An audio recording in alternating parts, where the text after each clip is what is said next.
엄마인 줄 알았는데 AI였습니다. AI 음성 사칭 범죄 대한민국도 안전하지 않다. 엄마, 나 휴대폰이 고장났어. 급하게 돈 좀 보내줘. 평소와 똑같은 목소리였다. 말투도 억양도 심지어 살짝 다급해하는 숨소리까지 그대로였다. 가족이라 믿고 망설임 없이 송금했지만 전화를 건 사람은 가족이 아니었다. 인공지능 AI이 가족의 목소리를 그대로 흉내낸 딥페이크 음성이었다. 몇 년 전만 해도 보이스피싱은 어딘가 어색했다. 말투가 이상하거나 상황 설명이 앞뒤가 안 맞거나 목소리 자체가 낯설어서 의심할 여지가 있었다. 하지만 이제는 그 마지막 방어선마저 무너지고 있다. 짧은 음성 표본 몇 초만 있으면 AI가 특정인의 목소리 톤과 습관까지 정교하게 재현해낸다. SNS에 올린 목소리가 범죄의 재료가 된다. 문제는 이 기술에 쓰이는 재료가 우리 주변에 이미 널려 있다는 점이다. 유튜브 영상 일기, 인스타그램 스토리, 카카오톡. 음성 메시지처럼 무심코 남긴 짧은 음성들이 AI 학습 데이터로 악용될 가능성이 제기되고 있다. 범죄 조직은 이렇게 확보한 음성으로 긴급 상황을 연출하고 피해자의 불안 심리를 자극해 순간적인 판단력을 흐린다. 더 우려스러운 건 이 수법이 고령층만의 문제가 아니라는 점이다. 실제 목소리와 거의 구분이 안 될 정도로 정교해지면서 젊은 세대 역시 방심하는 순간 속아 넘어갈 위험에 노출되어 있다. 통계로 보면 더 뚜렷해지는 위기. 실제로 국내 상황을 보면 이 문제가 결코 과장이 아니라는 걸 알 수 있다.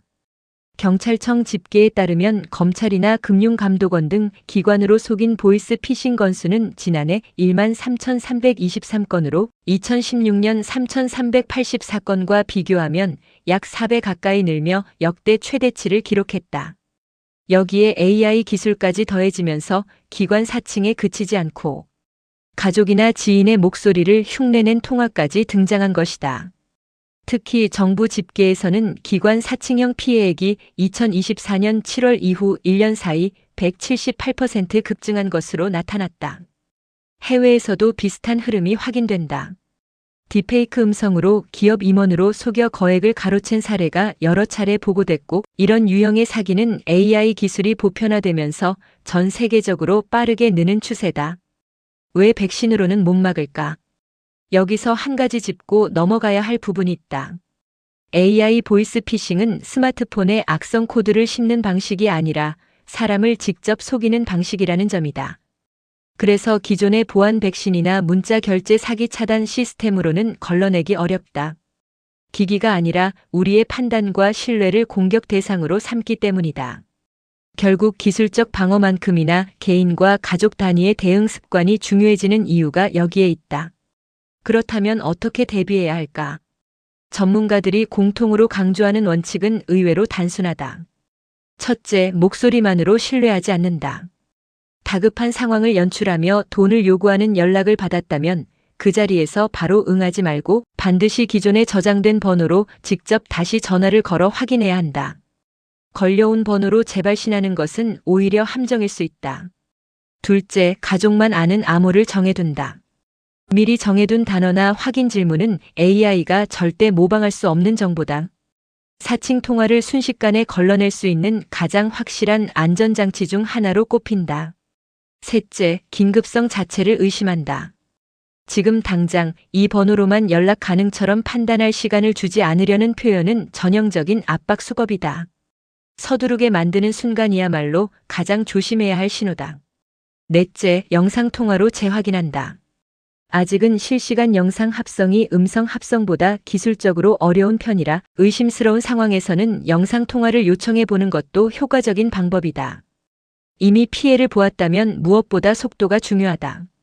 즉시 110이나 1332로 신고하고 계좌 지급 정지를 신청하는 것이 우선이다. 기술은 사람을 위해 존재해야 한다. AI는 분명 우리의 삶을 편리하게 바꾸는 혁신 기술이다. 그러나 기술이 발전하는 속도만큼 이를 악용하는 범죄 수법도 함께 진화하고 있다는 사실을 잊어서는 안 된다. 경찰청 역시 AI 공격에는 AI로 대응한다는 원칙에 따라 통화 패턴을 분석해 피싱 시도를 사전에 탐지하고 의심스러운 번호를 미리 차단하는 체계를 고도화하고 있다. 이제 중요한 것은 AI를 얼마나 똑똑하게 활용하느냐만이 아니다. AI가 만들어낸 범죄로부터 나와 가족을 어떻게 지켜낼 것인가? 그 질문에도 함께 답을 찾아야 할 때다. 개인정보 보호, 딥페이크 규제, 디지털 범죄 대응 체계가 기술 발전과 나란히 강화되어야 하는 이유이기도 하다. 기술은 사람을 돕기 위해 존재한다.